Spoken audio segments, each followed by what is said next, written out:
Okay, everyone, we're going to go ahead and get started today. Thank you for joining the U.S. Army Corps of Engineers Northwestern Division for our fourth Missouri River Basin Water Management Conference Call for 2016. These calls are provided as to Congressional representatives, government officials, and the media. I am Michael Coffey, and I will be moderating today's call. As a reminder, we are offering the presentation materials via webinar at www.webmeeting.at.com. These calls are recorded and based on the Defense Video and Imagery Distribution System at www.dividhub.net/unit/Omaha USACE. Your participation acknowledges your consent to be recorded. All lines need to be placed on mute during this call, and the way you do that is to press *6, so I'd appreciate if you do that now. At the end, if you need to ask a question or if you'd like to ask a question, you just *6 to come off of mute. Just be aware that the *6 doesn't always work on all phones, so if you can use your phone's own mute function to avoid interrupting the call, I'd really appreciate it. For the convenience of our media representatives, the final slide in this presentation includes each speaker's name, title, and contact information. The agenda for today's call will be as follows. Dr. Dennis Toddy, South Dakota State climatologist, will discuss the 1 and 3 month precipitation and temperature outlooks from the NOAA Climate Prediction Center. Al, hydrologist with the National Weather Service's Missouri Basin River Forecast Center, will discuss the latest flood risk in the Missouri River Basin. Ms. Jody Farhat, Chief of the Corps' Missouri River Basin Water Management Division, along with others from her staff, will provide an update on the current reservoir operations, including the Corps' runoff forecast for 2016 and the planned regulation of the reservoir system. We will now begin. Dr. Toddy. Thank you, Michael. Good afternoon, everyone. It's a lovely day in Brookings, hopefully the same where you are. We're going to address the outlooks and a little bit on current conditions right now to set the stage. So let's go to the next slide. Dr. Toddy, could I interrupt you for just a second? I'm hearing some breathing on the phone. Could you all make sure that your phones are on hit *6 to mute your phones? Thank you. Sorry about that. That's fine. Thank you. Addressing conditions over the last 30 days, things have changed a bit in the basin for plus or minus, depending on how you want to look at it. On the left-hand side here, we're looking at the area through the Great Plains from Montana down to Colorado and Kansas. The temperatures over the last 30 days have been close to average. The areas in yellow are slightly above average, and the tan running 2 to 4 degrees above average in those regions. The areas in green are just below average. The little darker green up in North Dakota running 2 to 4 degrees below average for this time of year. Those areas that have been a little bit wetter over this time period have kept temperatures down. Probably more significantly on the right-hand side is precipitation. This is percent of normal, percent of average precipitation over the last 30 days throughout most of the month of April. And you can see a lot of purple through the area here. And what that purple is showing is, at the lowest end, we're 150% of average precipitation. On the upper end, you're looking at close to 300% of average, 3 times average precipitation that has occurred over the last 30 days.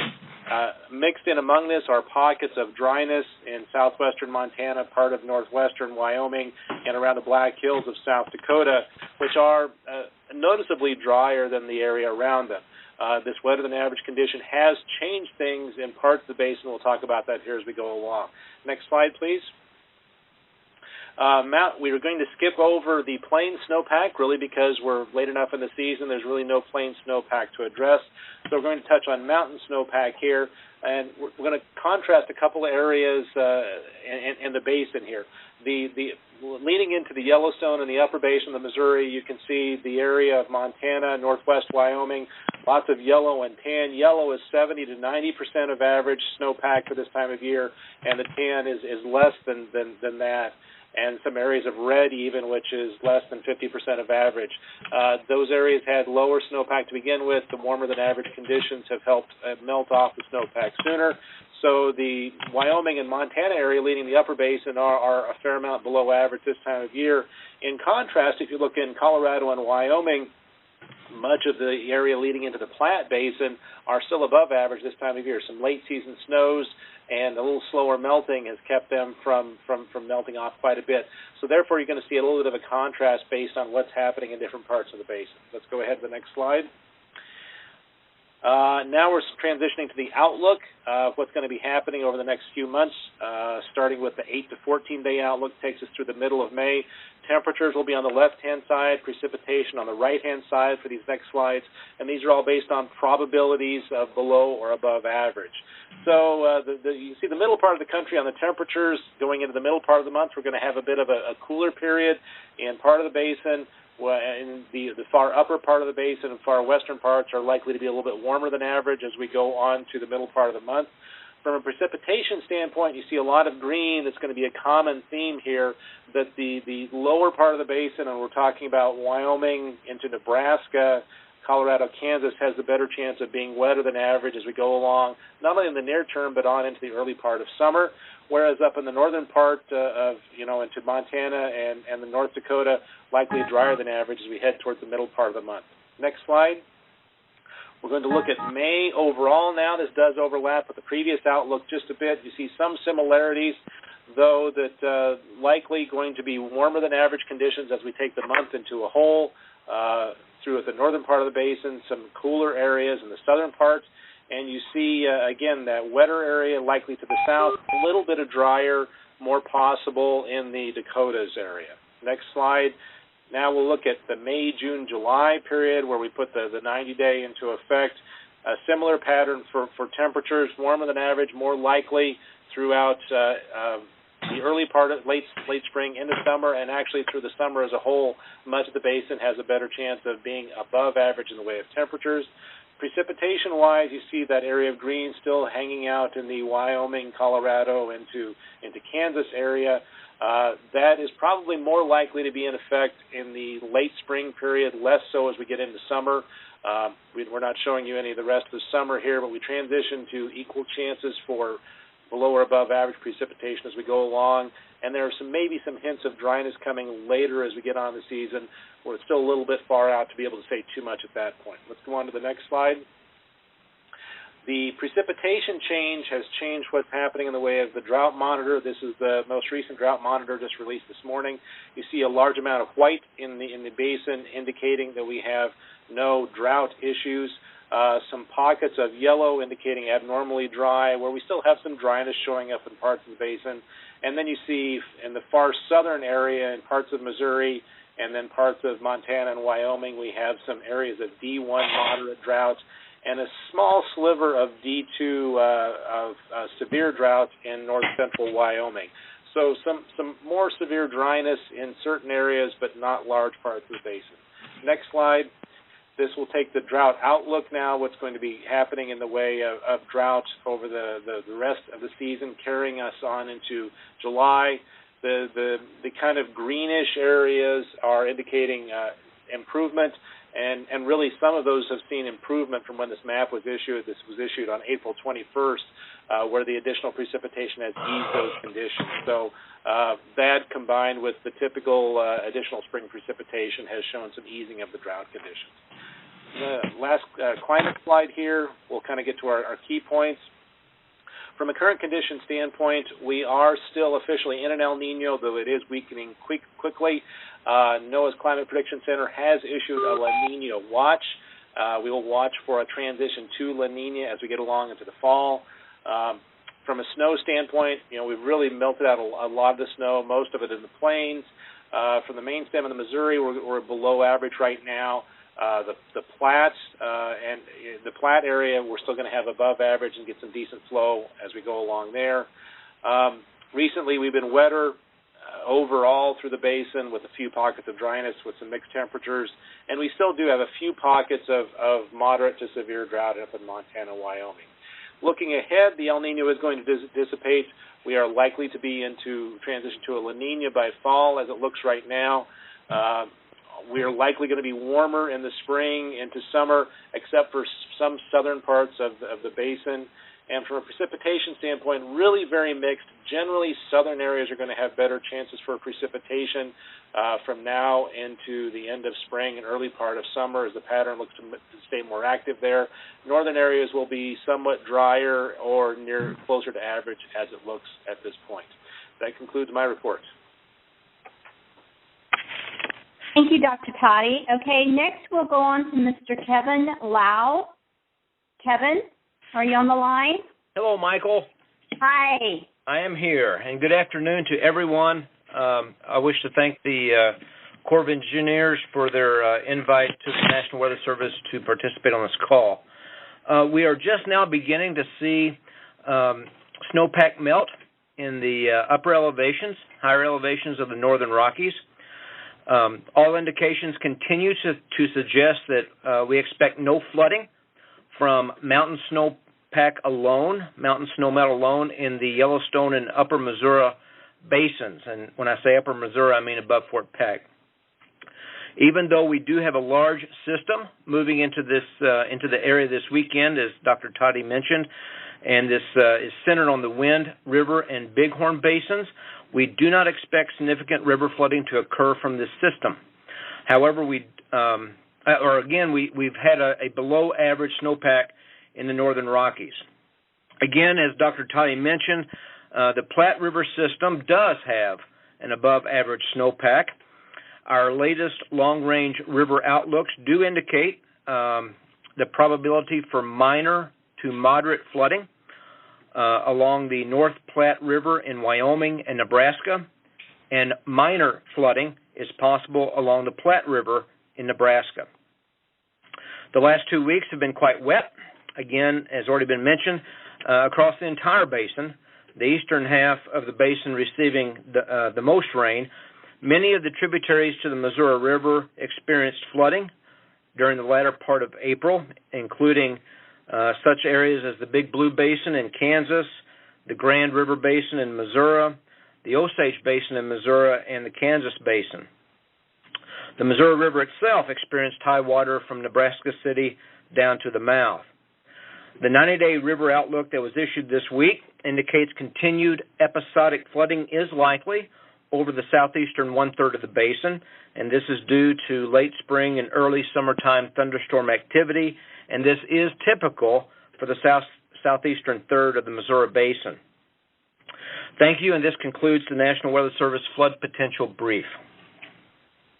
Thank you so much.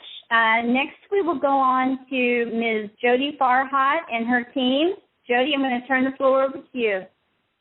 Okay, thank you very much, Michael, and thanks everyone for joining us on the call today. We appreciate your participation and look forward to our continued coordination. As both Doug and Kevin noted, we've seen a pretty significant shift in the weather patterns over the last 2 weeks with widespread heavy rain, which is not atypical for this time of year. As a result, we've adjusted the operation of the reservoir systems to reduce flood risk along the lower river, which also has the added benefit of allowing us to store a bit more water this year in the reservoirs for use later. Earlier this week, we posted the May runoff and reservoir regulation forecast on our webpage, and this morning we put out a press release covering much of the same information that we're covering on the call today. So now I'll ask two of the senior engineers in my office to describe the forecast in more detail. We'll begin with Roger Kay, who will discuss the updated 2016 runoff forecast. He'll be followed by Mike Swinson, who will discuss the planned regulation of the reservoir system based on the current runoff forecast. So Roger Kay. Thank you, Jody.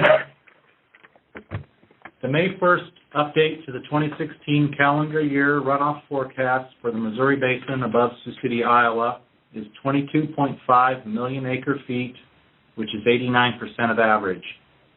Factors taken into consideration while preparing the 2016 forecast include drought and soil moisture conditions in the upper basin, antecedent precipitation and stream flow, observed temperatures, plains and mountain snowpack, and the NOAA Climate Prediction Center's monthly and seasonal temperature and precipitation outlooks.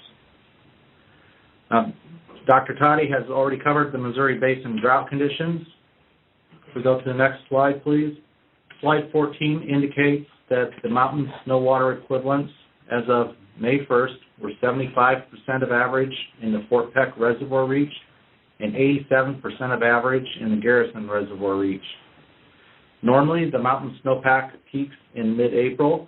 However, this year, the mountain snowpack peaked in early April, with the Fort Peck Reservoir Reach reaching 93% of the average peak accumulation, and the Garrison Reservoir Reach at 86% of the average peak accumulation. On average, about 90% of the peak snow water equivalent remains by May 1st. We're slightly below that this year.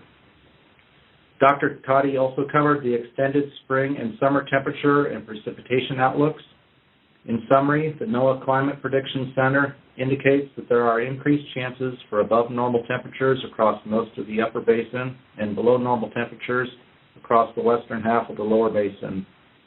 There are increased chances of above normal precipitation across Wyoming, Colorado, and western Nebraska and Kansas, with below normal precipitation across much of the Dakotas. In summary, the 2016 calendar year runoff forecast is 22.5 million acre-feet, 89% of average, which is 0.8 million acre-feet higher than our April 1st forecast.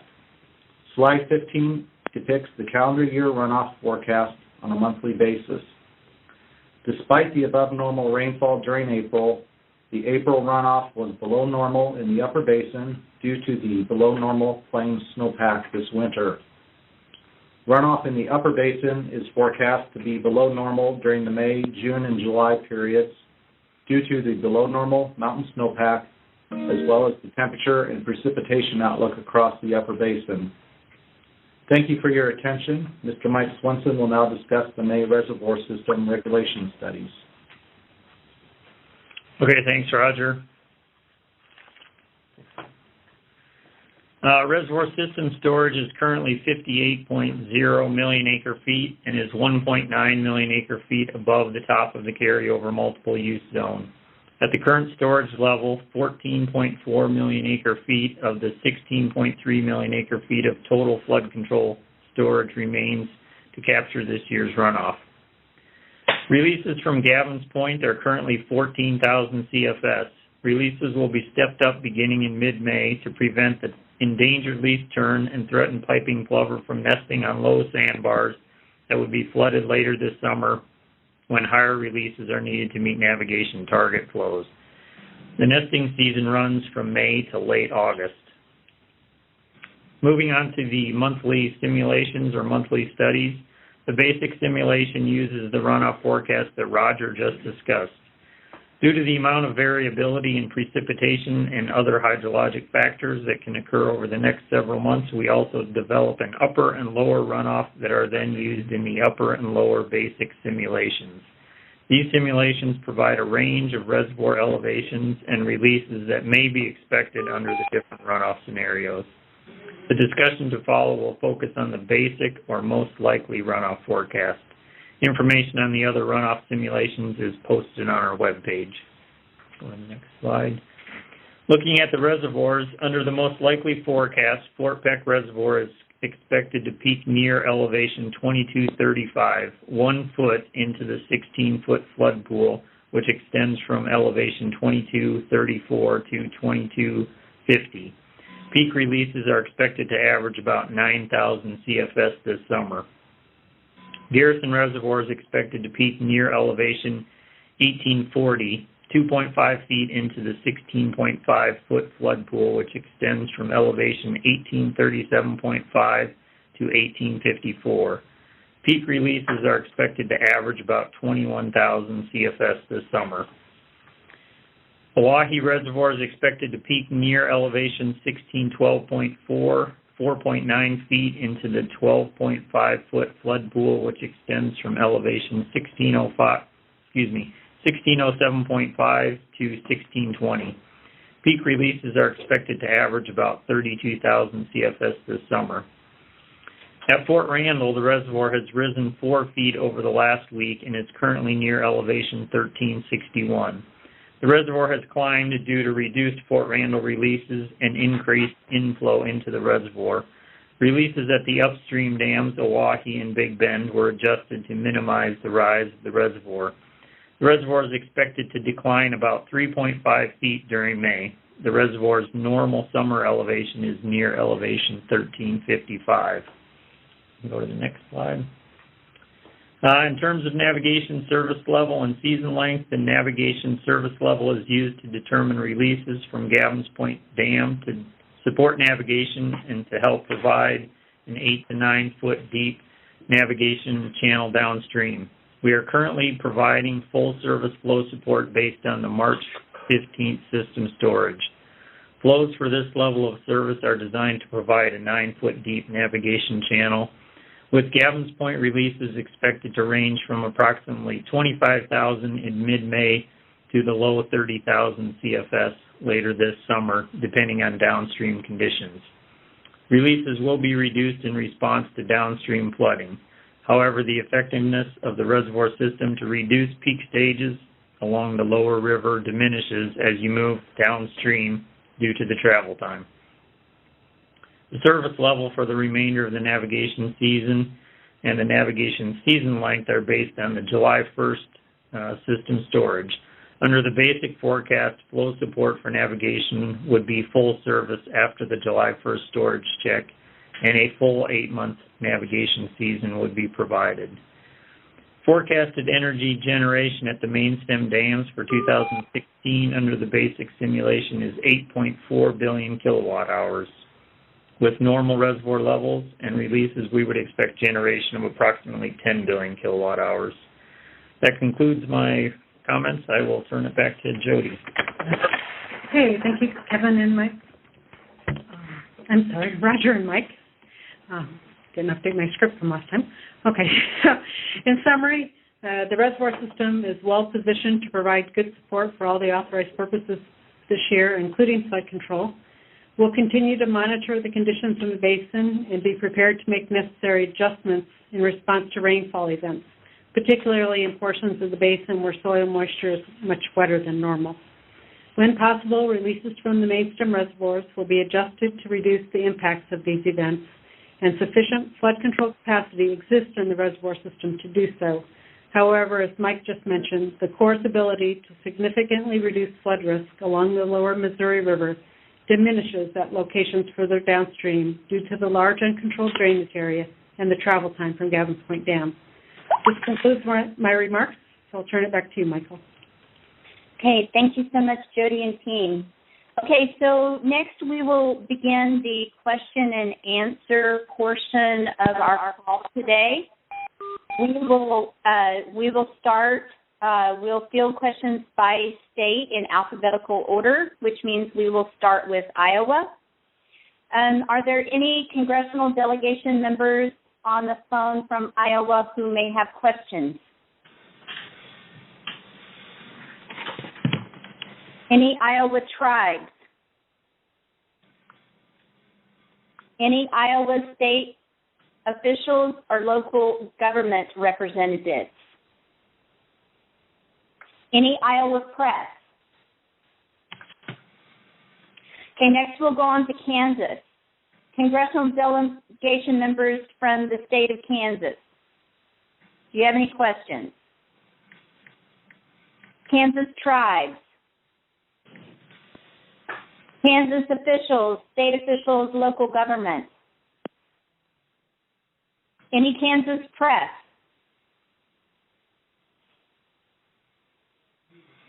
Okay, next we'll go on to Missouri.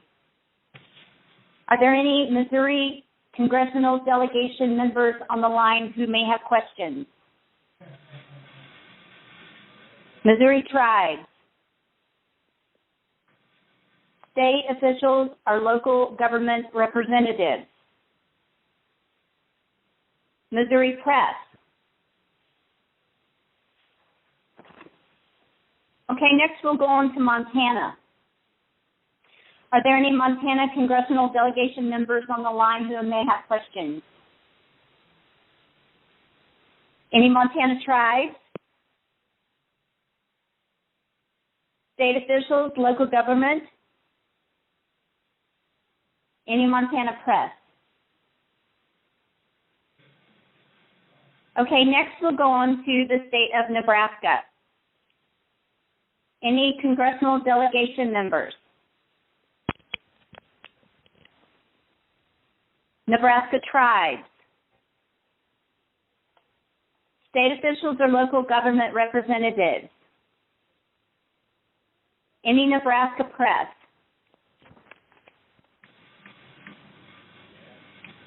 Okay, next we'll go on to the Dakotas. North Dakota. Congressional delegation members. North Dakota tribes. State officials or local government representatives. North Dakota press. Okay, let's move on to South Dakota. Any congressional delegation members from South Dakota? South Dakota tribes.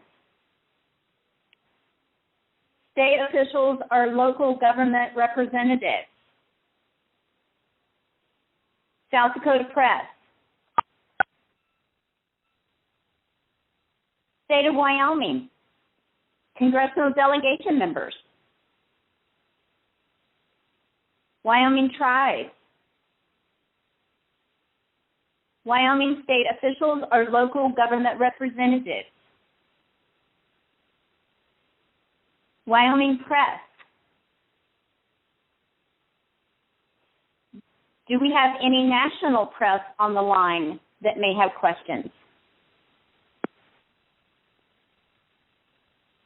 Any final questions before we adjourn? This concludes our fourth usual January through June monthly water management update for the year. The next and final call is scheduled for 1 p.m. Central Time on Tuesday, June 7th. Thank you for your participation today. Thank you.